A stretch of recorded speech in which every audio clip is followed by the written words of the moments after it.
Founders, welcome back to the 0 to 5,000 podcast, where we obsess over the convergence of human potential and business results. Today, our hosts Drew McClure and Jordan Mitchell have another insightful conversation for you. So let's jump right in. Founders, welcome to the podcast. Today, we are joined by Reza Farahani. Reza is a serial entrepreneur and data science consultant who most recently co-founded and exited WF Homey, a people analytics tool helping companies embrace data to make decisions that enable them to improve the employee experience, create productive environments, whether they're remote, hybrid, or on-site. Reza's experience has positioned him well to speak on all aspects of the startup environment, from ideation to exit, and as a visionary in the future of work sector. And today, we are pumped to have him on the show. So Reza, thank you for being here today. Thanks for having me, Drew. Yeah. Well, I'm curious. I know that just from a little bit of the background research we did on you that you've started at least 3 companies.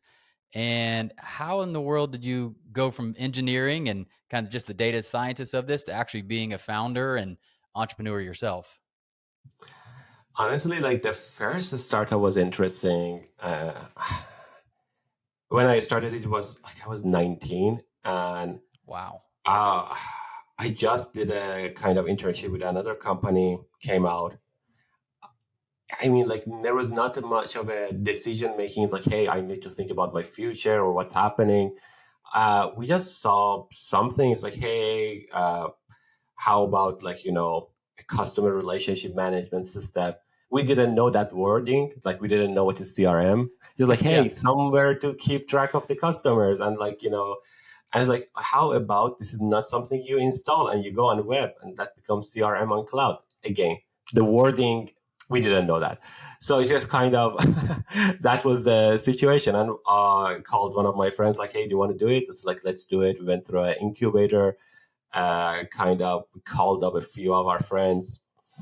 At the time, we didn't have revenue. So we did web development and we paid the salary to our friends. It's like, very little, like, at the end of the day, it's like $500 or so per month. It's just like, they were super happy. It was like, everyone was super happy. And that was it. And we got at the end acqui-hired. Again, that word I learned like maybe 10 years later. So what be another company. That was my first startup. Then I did some work, become like a employee. I worked in a few companies, then I founded my second one. And the third one was work from home. It was like a VC backed, fully like launching, become a company. And that's the whole story. Yeah. Wow. Now, was there a kind of learning curve for you going from starting your first company, knowing nothing, to the second, to the third that got acquired? What was that kind of learning curve like, just in how you as a founder start and scale a company? I mean, it's interesting. When you are the first time founder, it's all about like, can I build something? It's like, that's the itch. It's like, I want to build something. You don't know about like sales or marketing or anything else. It's just like all about building. I think like it's important to nail that expertise. So it's important that you can deliver a solution, deliver a product. Yeah. Sure. Even if you talk to VCs, it's like, hey, this is a check mark. It's like X can, like, there is a track record, can deliver something. But when you go further and further down, we're like, hey, it's like channel is really important, marketing, sales. So I start learning different skill sets. And it always says like the first time founders are worried about product. The second time founders are worried about the distribution channel. So now that's kind of you start learning how any product can be sold, can be taken to the market, can get users, and that become a lot bigger concern, because now I know if there is a vision, I can build it. So let's see if I can figure this part first. Building is gonna happen. I love that. Now let's imagine that someone is listening right now that feels like, hey, I've got the product. I know I can solve the customer problem, but like you, I'm learning about marketing, or I'm learning about, distribution channels. What would you encourage them to think about or to do? I mean, when you think about like how a product goes out, the first thing that we should do is like, where do you stand? Yeah, it's like, is it a B2C? Is it a B2B? Like going through those categories. Yeah. I'll be honest with you, I don't know much about B2C. And it's just at this point, I kind of said, like, hey, to me, that's a magic. So, I don't know what's happening there. It's like, it Yeah. works. And so, but when you come to B2B, the next question is that who's your ICP? What's your deal size? And when you like nail down these two, suddenly like it's like a playbook for your channel. Go talk to people that did the same thing, sold to the same people with the same deal size. Then find those people who are successful and they tell you how they did it. I mean, Mm. obviously, or you read about it or something, like just based on these two elements. That how like are you selling your annual contract value? Yeah. So if you're selling say, software that costs $1,000 per year, is it free or it costs $10,000 per year or $100,000 per year or $1 million per year? These are different ways of different product, and it's who's your ICP? Is it like the person who's using it is the developers or the CEO or the middle manager? And when you have the answer for these two, you can find similar product that sell in the same price range and see how they are successful. Mm. Now, did you learn anything about the actual discovery process, the sales process of, hey, you've got to make sure you're talking to the right decision maker, and then often I'll give you an example. When I was first starting my company, it was like trying to get married too quickly to the customer, Yeah. where I was hoping for like a one call close, right? Like you just met me, let me unveil what we can do for you, and are you ready? And I realized no, like there's more to the conversation. There needs to be better discovery. I need to know how to move the ball along the field to get to the end destination. Did you have a similar experience with B2B type work? Yeah, definitely. The first thing is like you can what they call it. You can sell feature or you can sell the problem. Yeah, that's what I learned first. It's like Yeah. we use this tool. Actually, it was Fireflies and Gong for like both of the record your sales call. And what I noticed at first, it's like I'm talking 70%, 80% of the call. And so that's a red flag. It's just I shouldn't talk that much in the call. So Mm. that becomes kind of my mission. I like that's one single mission. I want to talk less than 40% of the call and how I can achieve that. And I know this is like a not a end goal, but it was a proxy to make sure I'm listening to the problem. Yes. Oh man, that was one of the most brutal moments of my business career. We hired a sales coach to help my co-founder and I have more effective conversations, and he made us record our calls with people. And the very same thing was my problem. He was like, "You're talking way too much," and I was like, "Well, isn't that the point?" I was still new to it. I was like, "They need to hear about what we can do," and he was like, "No, you need to think like a doctor who wants to find what the real problem is and then give an expert opinion on how to solve it, whether it's your product or not." And he would he would stop the tape every like 10 seconds and be like, "Whoa, Oh my whoa, god. what are you doing here?" And I was like, "I don't know. I'm trying my best." Right. But it was really cool to learn a different approach to sales. And we started seeing a big benefit from that. Yeah, to be honest, I think that's look like hell. It's like they play back your mistakes in front of you. That exactly it. Just like, oh, this is like, oh, don't. All right, I It's the know, I worst. can see it. It's the worst because you're listening back to yourself, which is already weird, and then Yeah. he's pointing out the mistakes. He's like, "You spent 10 minutes doing random chit chat." He's like, "Why did you waste those 10 minutes?" He doesn't care how the weather is or what. I know. I was like, "Oh, I'm so embarrassed." I can see it. Even if some, and then you start learning to pick it up, and then the next step is like you start learning to pick it up while you're talking. I was like, okay, I went to the now I need to come out of it. Yeah. Yeah, Then after that becomes the second nature to you that do it naturally. But for a yeah, while, it's like you can even spot it live. It's like, oh, I should get out of this as soon as possible. yes. So, from your point of view, if the person listening can clearly understand who their product is really going to be used by, the likely deal size that they're going to be packaging their offer, and then find some people that have done that, they might be able to give some real kind of niche advice on the best way to get in touch with them, the best way to kind of have those conversations. Is that what I'm hearing? Yeah. And also, like, for a while, we were doing founder-led sales. So I was the founder doing the sale, and that helped me a lot to like define the vision for the product. Yeah, just listening what people want. We had this thing. I mean, if I think it as a joke so far, it's like the sales promise something and you need to deliver tomorrow. Uh, so like kind of that was our situation, but I was the sales and I was the delivering the product. Yes. So you listen, it's like, okay. And at the live, I like, I would calculate how long does it take to deliver this feature. It's like, yes, we have it.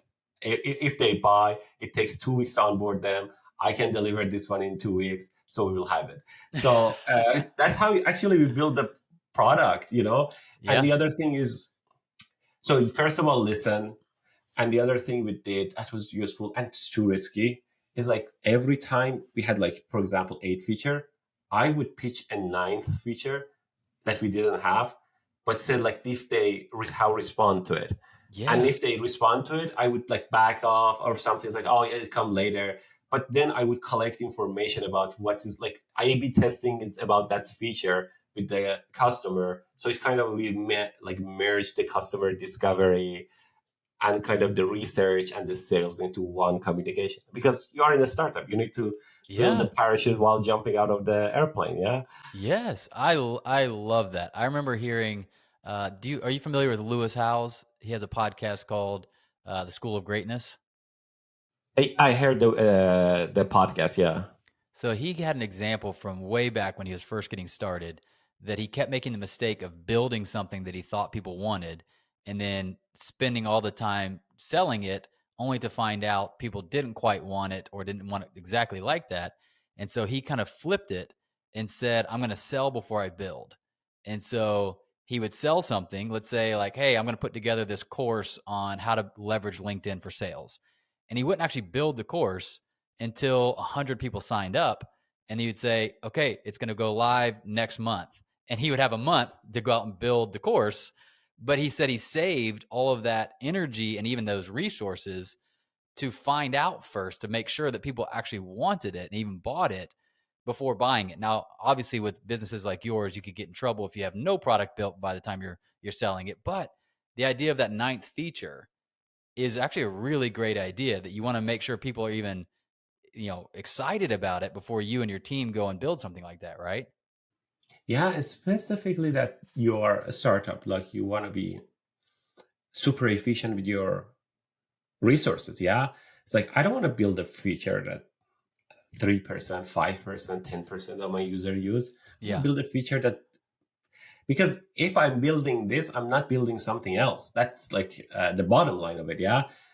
A lot of people go to like, oh, Apple, Steve Jobs has the vision to, it's like, yeah, but they also had money to take, to build the stuff and put it in, like, you are not a big organization. If you don't build this, if you are building something, you're not building something else. The opportunity cost is too high for you to build without talking to customer. That the cost of it is too much. I love it. So on the scale side, let's use work from homey that is the last one, the most recent one. What did it look like to, hey, okay, we've kind of nailed a product, we're starting to get some customers, but now we've actually scaled it to a place where we can get acquired or we can sell. What did that scaling process look like? So it's I mean, what I'm saying is not like a lot of like people who went through it. So no, so it's a very textbook situation. Like when you build your like your core product, you as a founder do your founder-led sale. Then you start figuring out, now, like I'm doing A/B testing, but now I need to create processes. The only way to scale is like, now I need to, like, now this sales method works. I need to create processes, give it to someone else. I know it's going to be not the way I do it, not the result that I get, but as soon as possible, I need to shift it and start moving to the next thing. Yeah. So for the scaling, like the moment we find something works, we create a sales team.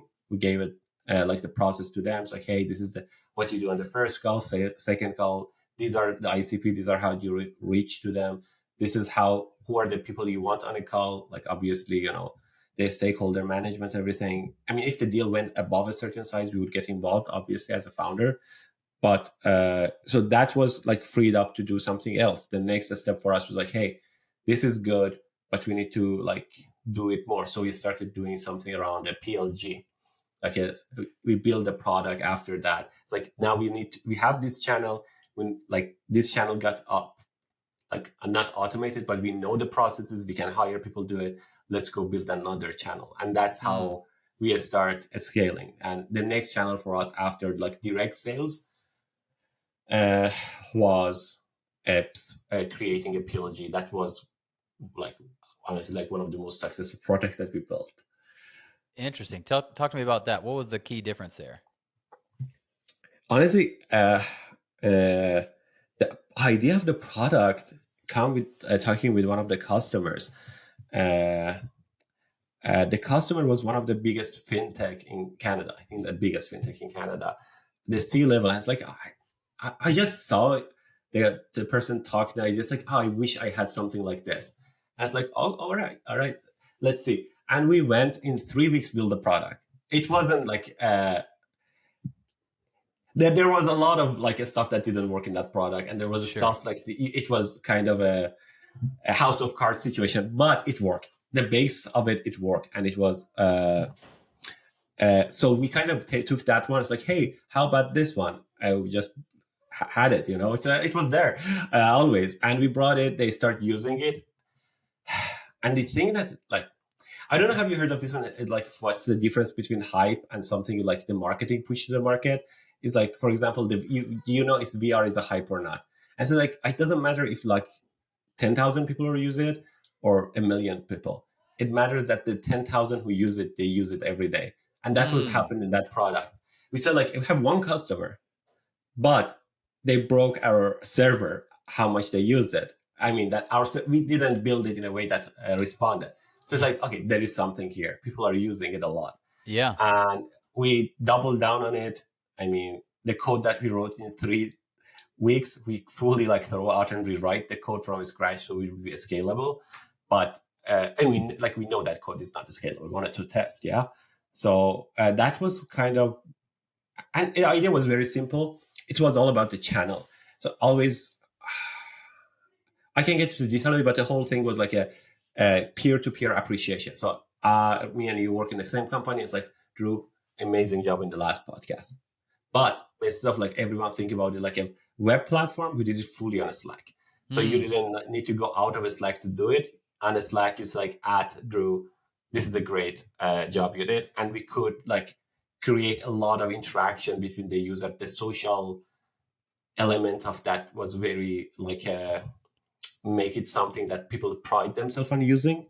And it's like, hey, this is something that we can get more of it. And we made it. We launched it on Product Hunt. A lot of people installed it there. And the rest is a story, Super cool. Last question on kind of thinking back on your previous companies, but is there a favorite mistake or a most costly mistake that comes to mind that you had to go through as a founder? I mean, I have funny stories, but the favorite, I'll go with the funny, then I'll go with something that's like really, when we launched, we were in Canada and we were like doing a lot of USD and CAD, Canadian dollar interactions. And we tried like, we support both, or we support both language or something like, we support everything. Yeah. Yeah. And once we sent around 1,000 gift cards that like in our system allowed on USD, and we charged the customer Canadian dollar. So that cost us a good 20% margin.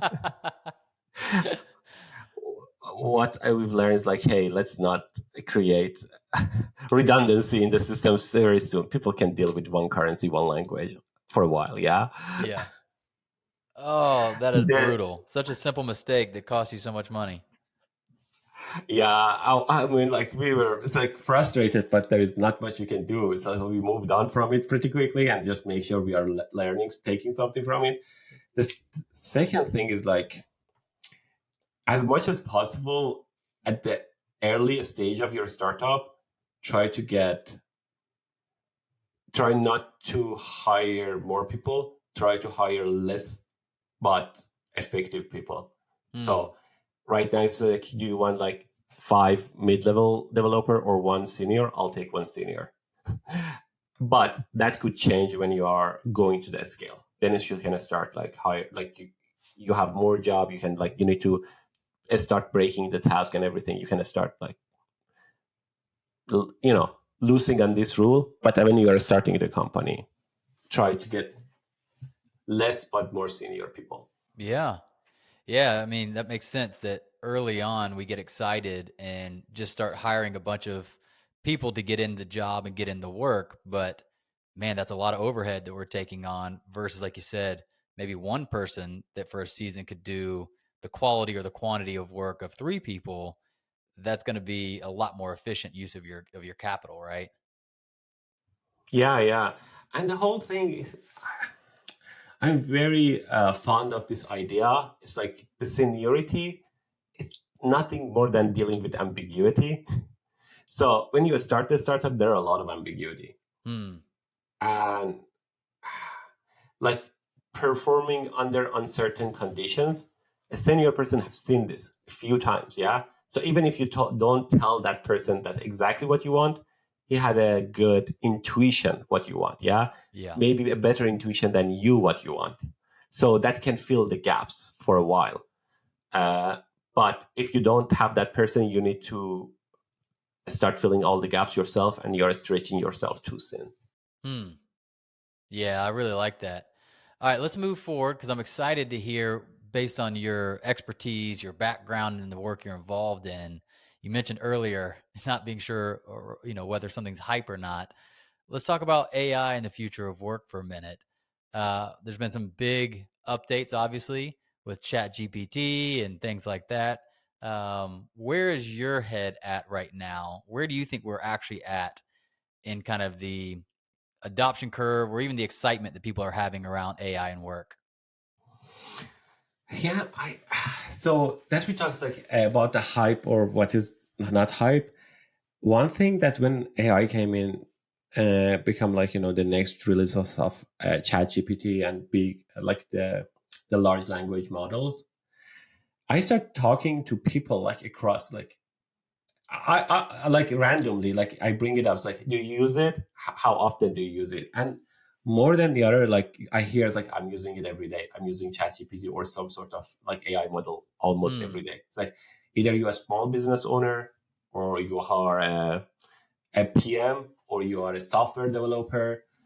I mean, even we used it. It worked. What is that? Copilot, which was the first version of that chat GPT, like the GPT, like LLM models to help you write code. We use it in work from home. Like some part of work from home code was written by AI. Wow. So we see like people are using it every day. It's like, so this is not hype. There is something in it. Yeah. And then I start thinking about it, like when after like exiting work from home, like this is the future. Like if something happens, should happen between the conjunction of AI and future of work, and that's kind of like what I'm going next, what I'm thinking next, what can be done in this area. Okay. Can you tell us, are you allowed to talk about what's coming next for you? I'll go high level on it, but the whole thing around is just we expect AI increase the productivity as much as possible. Yeah. But the productivity comes so far is just like, hey, I'm a PM, I can do a little more. Yeah. But is it possible that we do like what is needed to be done, that we do a lot more? So what does it mean is like, hey, I like, instead of doing a search, what I should do as a PM is like, hey, look at my data, look at the company that I'm in. get some context around my work and tell me what to do now. So kind of right now, AI is a consultant that helps you. It's like, hey, think about that, but doesn't do the job. It doesn't do the job because doing the job needs context. And having the context comes in two things. I'll make an example, like very similar, like very like easy job. Yeah, I'm working at a factory and I'm dealing with this valve. Like I just need to open it up and close it. Yeah, and usually there's like two things happening there. I need to have an eye on the temperature. It's like, or whatever is happening there. I've been like the knowledge transfer happened to be what to do in different scenarios. Right. Yeah. So there is a data, numerical data, and there is a playbook. What should I do? So this is a specific for the company. So the only company knows about that. So you cannot ask ChatGPT about it. So right now, ChatGPT and like all the LLMs are really good at the searching text document. So if I say, I opening the valve, this should be clear, but it's foggy, I can ask fogginess about through the text and search if foggy, that's happening. Yeah. But there is another thing that the LLMs can have trouble with. That's the numerical data. If it's foggy and the temperature is 22 degrees and historically it was 21, then what happens? So you have two contexts, one in real time, one is the text. Bringing these two together and take an action on it, it's something. Then if you do that one, if you solve this one, that's job is fully automated. That job is like in a high degree getting automated. Wow. Yeah. So I'm still figuring it out. There is a lot of hallucination happening. Obviously, there is a lot of ups and downs. But yeah, and you can go through this one every other job. If you're a PM, if you're a developer, if you are a factory worker. So it doesn't matter where is it. The problem is the same problem. Now, if you solve it, you can solve it for a specific sector, obviously. Right. But yeah. So what we're talking about, it sounds like, is right now the general use of AI and learning models and ChatGPT and things like that is generic. And so as long as your situation kind of is common enough, then you might get a helpful response.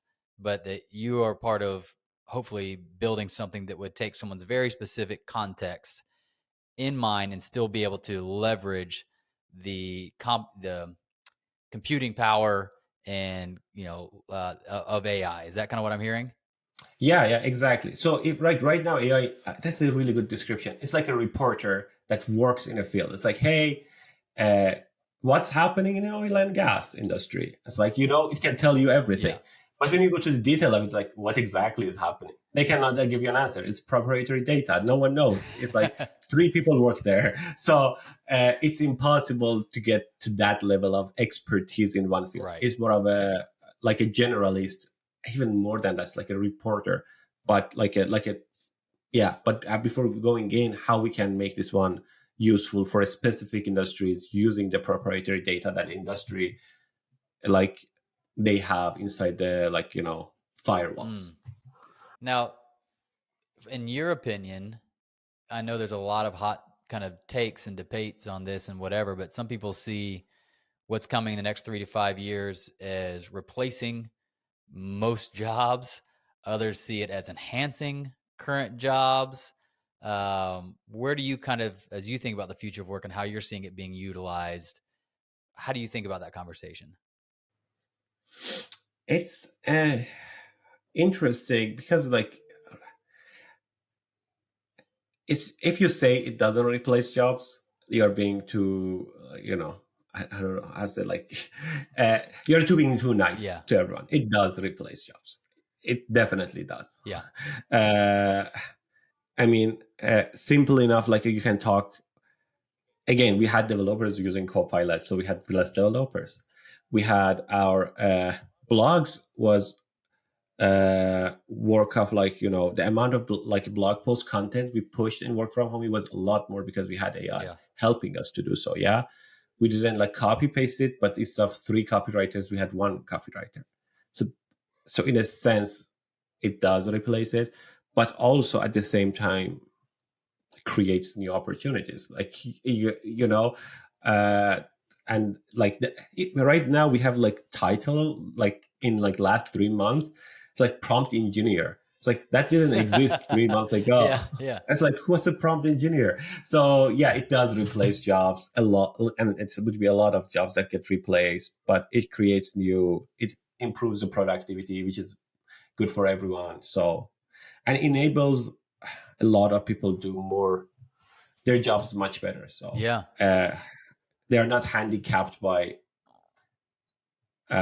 like if they had terrible education, you can say like, I'm not handicapped by that because I still can chat GPT. What can I do? Yeah. It's like you can start educating yourself, ask this question much better. So I think it's also a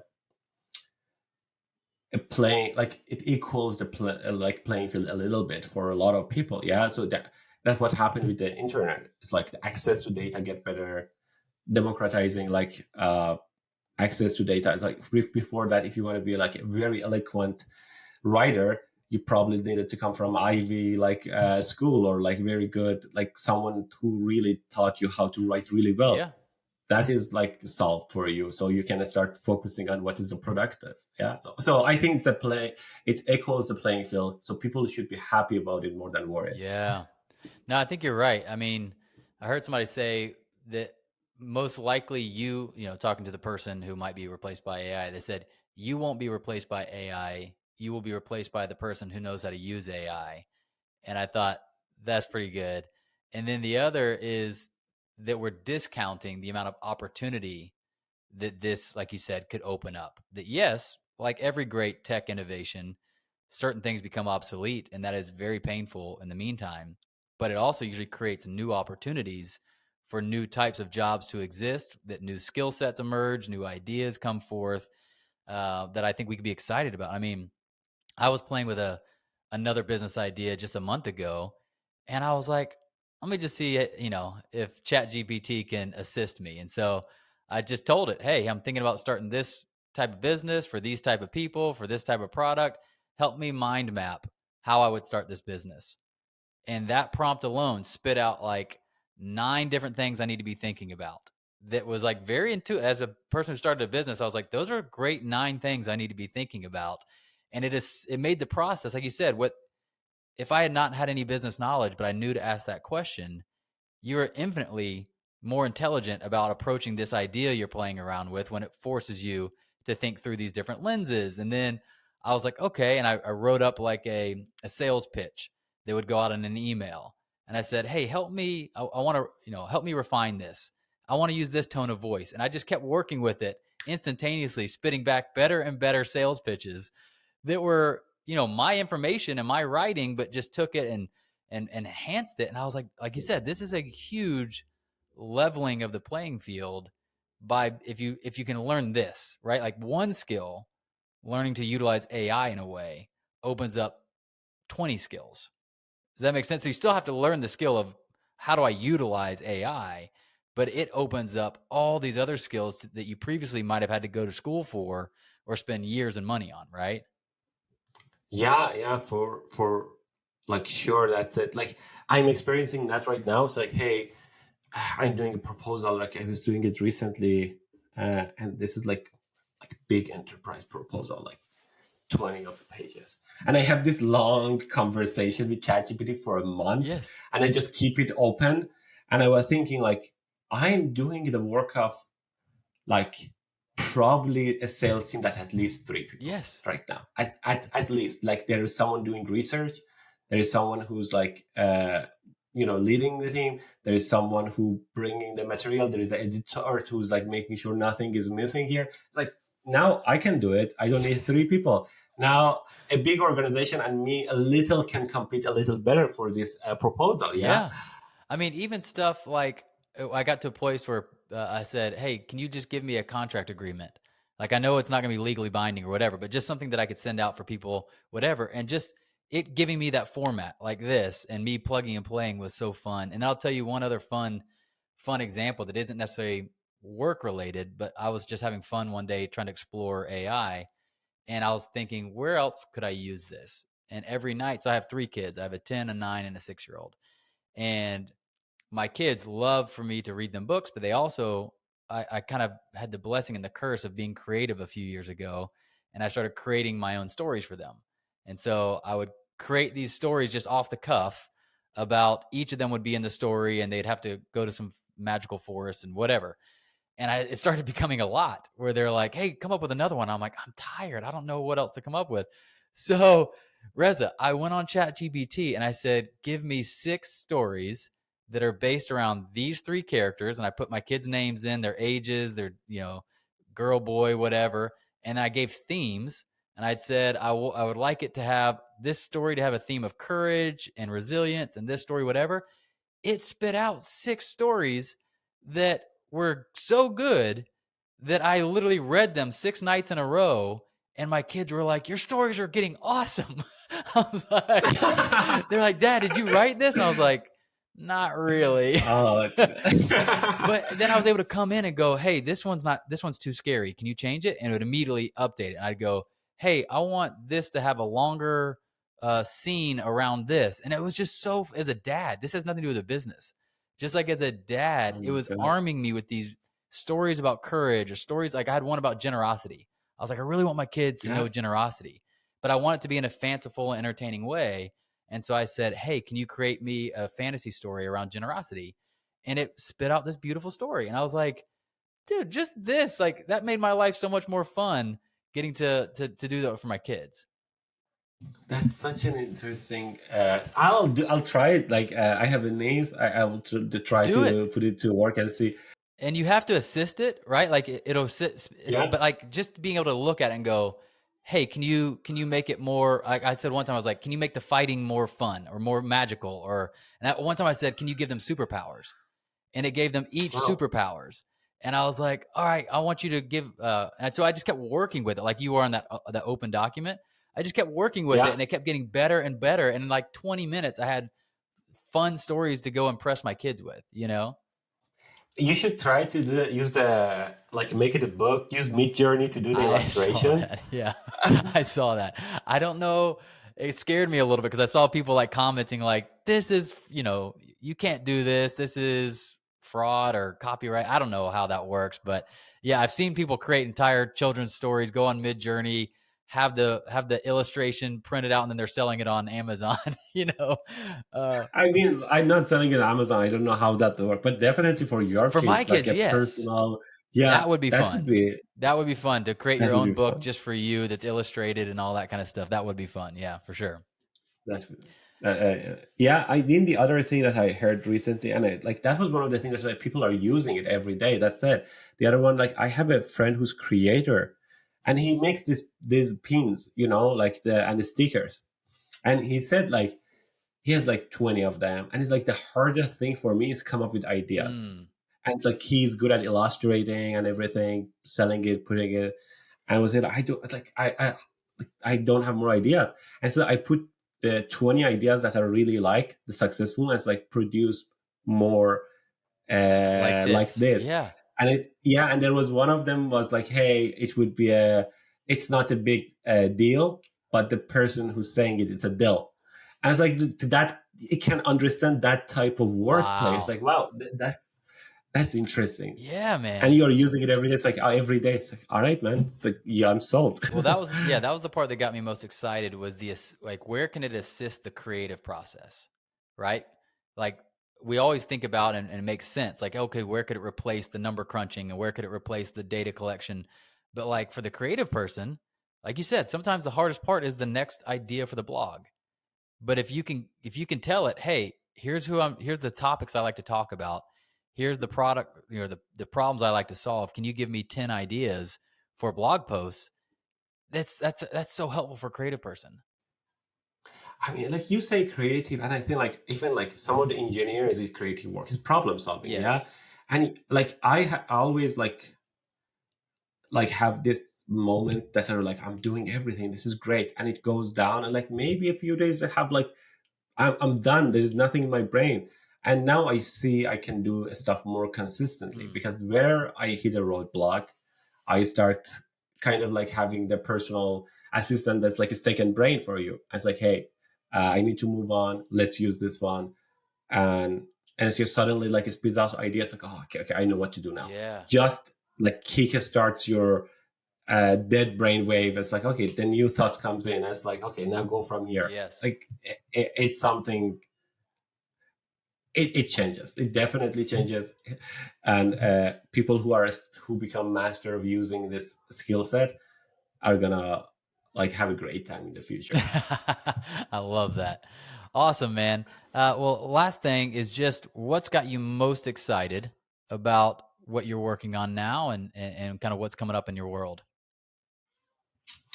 Yeah. So the use cases that we are doing, like for this type of work, there is the thing that's like, if you are doing a startup, that's one advice, like if it's not aligned with your, like what your core beliefs are, that's not going to work. Yeah. So, and I think the whole AI is like what I'm talking about, the level, the playing field. That's one of the things that I'm very excited about. And I'm excited about what I'm doing, about like doing this AI work, because I think now a lot of entrepreneurs also can like bring their idea from 0 to 1 much easier. Yeah. So that's make me like a lot more excited. So even before that, it's like, hey, if you're like, most of the entrepreneurs, they come from a generational entrepreneur. The reason behind it is like, it's not a gene passing on, because they learn the trade, they learn to take the risk. So I think the whole AI and what we are doing, it's gonna make the world a little better, both financially, because if there are more entrepreneurs that are successfully bringing idea, it can make the economic moves, and it's also better for everyone. Yeah. Super cool. Well, Reza, thank you so much for being here. This conversation was super fun for me, and I've learned a ton, and I'm just pumped there's people out there like you building the businesses that you are and improving our lives. So thank you again for being here. Thank you, Drew. It was great chatting with you. Founders, thanks for listening. We hope you enjoyed it. Make sure you subscribe to the podcast and hop into our monthly founder email so we can ensure you stay on the edge of peak performance and massive business results.